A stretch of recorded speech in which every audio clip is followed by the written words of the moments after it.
Salut, maintenant nous sommes rendus à l'étape du lancer, à vrai dire, les tirs. Donc, en compagnie de mon ami Jean-Sébastien et moi, nous allons vous démontrer dans le fond les différentes techniques, les différents exercices qu'on peut utiliser pour améliorer notre technique de lancer. On va voir dans le fond tous les éléments techniques qu'il faut retenir quand on pratique notre lancer. Et quand vous allez le montrer, c'est sûr qu'il va falloir que vous ayez à répéter tous ces éléments-là quand ils vont pratiquer, vos joueurs vont pratiquer ces éléments-là. Donc la première des choses, c'est de se rappeler de la position triple menace. On revient encore. Le pied légèrement avancé, largeur des épaules, donc le talon qui rentre dans le pied gauche, on avance notre pied à la largeur des épaules et notre pied droit est légèrement plus avancé. Les genoux, comme Claude le démontre, les genoux sont fléchis et le ballon est du côté droit du corps, donc prêt à lancer. Donc ça, c'est ces éléments-là. Pour le lancer, c'est vraiment les jambes qui vont donner la force et non le bras. Donc c'est pour ça qu'il faut toujours avoir les genoux fléchis. Quand on lance, c'est vraiment avec quand on déplie nos jambes qu'on va avoir la force pour notre lancer. La précision maintenant, donc comment on pourrait, des éléments techniques pour être plus précis. Comment on tient son ballon? Okay, donc, si vous regardez là, vous tenez votre ballon, okay, donc à peu près le majeur qui est à peu près au milieu du ballon. Et en dessous de votre ballon, il y a de l'espace entre le ballon et votre paume de la main. Donc ça, c'est important de se rappeler quand on pratique le lancer, que notre paume de la main ne touche pas au ballon. Donc il faut vraiment avoir un espace ici. Donc vous avez les pieds, vous avez la tenue du ballon. Et comment on tient le ballon? Dans le fond, il y a une main qui va être derrière le ballon et l'autre main qui va être sur le côté. Et non en arrière, sinon on va pousser à deux mains, on va être moins précis.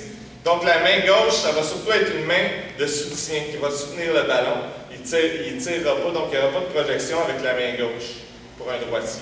C'est vraiment la main droite qui va faire la projection. Autre chose importante, le coude. Il faut absolument que notre coude il pointe vers la cible où on veut lancer. Donc je lance à ce panier-là. Okay, donc mon coude il va pointer vers le panier qui est là et non par là. Parce que là, sinon, ça devient moins précis. Donc c'est important de toujours se rappeler que le coude doit pointer vers la cible. Autre chose, pendant que je pense, les pieds aussi doivent pointer vers la cible.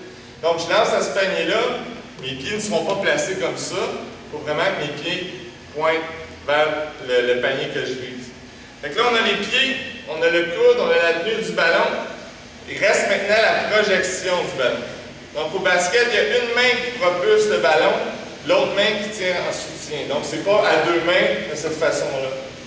Donc le bras, là, avec le coude qui pointe vers la cible, le bras droit va aller vers le haut, parce que c'est vraiment une cible en hauteur qu'on vise et non en longueur. Donc notre bras, il ne s'amènera pas comme ça.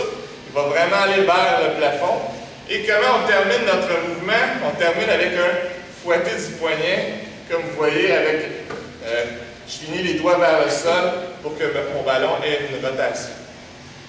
Donc tous ces éléments-là sont à retenir. Les pieds, la tenue du ballon, la projection du ballon et on termine les doigts vers le sol. Un exercice pour pratiquer ça, ça s'appelle le Kung Fu.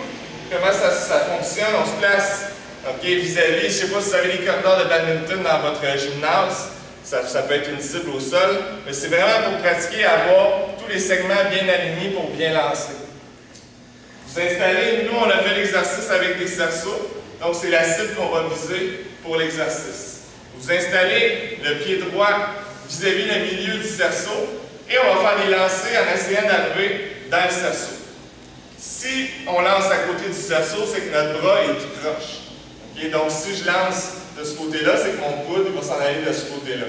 Ce qu'on veut, c'est vraiment viser de façon à ce que notre coude reste droit, de faire attention à tout ce qu'on vient d'expliquer et on va viser comme si on lançait au panier. Donc on ne lancera pas à cette hauteur-là, on va lancer avec une certaine hauteur. Donc on le pratique comme ça, c'est de façon à essayer d'être le plus droit possible. Donc là, dans l'exercice, c'est pas grave si le ballon ne tombe pas dans le cerceau. Ce qu'on veut, c'est qu'il soit aligné avec le cerceau. C'est ça qu'on veut viser dans l'exercice qu'on fait là. Donc c'est toujours s'assurer que tous les segments sont bien alignés et qu'on fasse le lancer de la bonne façon. Même chose, on parlait des corridors tantôt de badminton. Mais le mouvement, l'exercice se fait très bien aussi avec n'importe quelle ligne du gymnase. Ça veut dire le pied droit est sur la ligne. Ce qu'on veut, c'est de rassembler tous les segments et justement que le ballon retombe sur la ligne. Donc ça c'est pour un exercice peut-être un petit peu plus avancé quand les joueurs sont rendus super bons. Tu peux viser une petite ligne pour s'assurer que la personne le fasse de la bonne façon. Donc ça c'est pour la bonne technique avec un exercice de précision de Kung Fu pour savoir comment bien l'appliquer. Maintenant, juste pour avoir une image pour le rassemblement des segments, j'appelle souvent ça le coffre d'outils qui enlève la casquette pour finir. Donc, un coffre d'outils, c'est souvent installé au sol. On se penche pour aller chercher un outil. Donc, dans ce moment-là, dans ce cas-là, c'est mon ballon. Je vais chercher mon outil, je me relève et c'est à ce moment-là que je dis « Ah, ok, mes jambes travaillent. » Et là, mon corps travaille et en fin de compte, j'enlève ma casquette. Et en enlevant ma casquette, je vais utiliser mon bras pour tasser la casquette. Donc, le tout, ça ressemble à ça. Je pars du coffre d'outils, je monte, j'utilise mes jambes et j'enlève au bout du compte ma casquette. Et je viens de rassembler tous les segments qui utilisent, à vrai dire, la projection pour le tir ou le basket. Vous avez un autre exercice aussi pour le sol? L'autre exercice, ça veut dire, lui, ce qu'il fait, c'est qu'il vient juste vraiment isoler le bras pour comprendre le fouetté qui finalise sur le bout des doigts. Fait que souvent, je demande à mes petits élèves de se coucher sur le dos, d'utiliser le ballon dans leur main forte, la main opposée en soutien, comme Jean-Seb le disait. Et à ce moment-là, ce qu'on veut faire, c'est de projeter le ballon en haut de soi et qu'il revienne dans la main. C'est-à-dire toujours au niveau des yeux, au niveau du visage.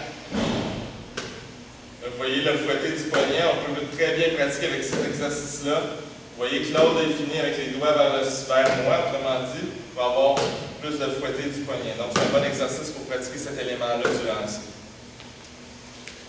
Donc voilà pour les différents exercices qu'on peut utiliser pour la technique du lancer.